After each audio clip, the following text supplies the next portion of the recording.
pada tafsir Al-Qurtubi yang ditulis ulang oleh Dr. Abdullah Ibnu Abdul Muhsin At-Turki. Ia mengatakan bahwa Raja Zulkarnain pada suatu ketika sampai di dekat Gunung Qaf. Lalu Raja Zulkarnain pun bertanya kepada Gunung Qaf. Beliau bertanya seperti ini, "Kamu ini makhluk apa?" Lalu gunung besar itu pun menjawab, "Saya adalah Qaf." Lalu sang Raja Zulkarnain pun bertanya kembali, "Lalu kau sebut apa gunung-gunung kecil yang ada di sekelilingmu?" Gunung Qaf pun menjawab, "Semua gunung-gunung kecil itu adalah urat-uratku, dan masing-masing uratku itu terhubung dengan setiap negara yang terdapat uratku di dalamnya."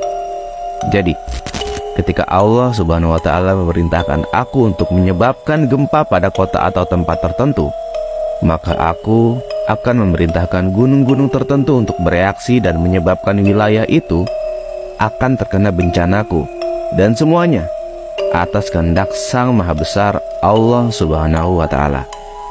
Lalu sang Raja Zulkarnain pun bertanya kembali, "Tolong ceritakan kepadaku tentang keagungan Tuhan menurut sudut pandangmu, wahai Qaf."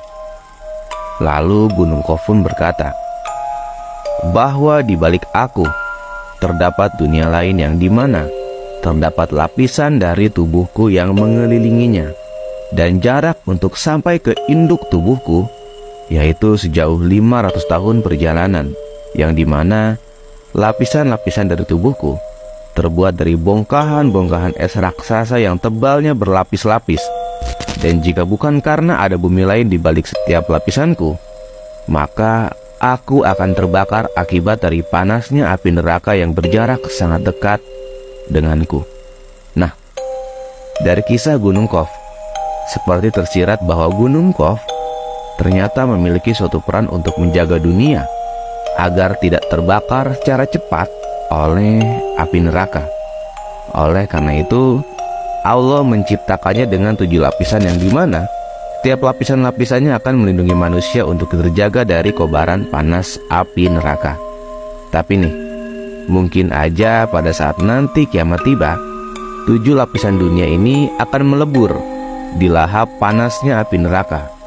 Dan kita yang masih hidup pada saat masa itu tiba khususnya akan secara jelas melihat bagaimana neraka melahap dunia dan segala isinya.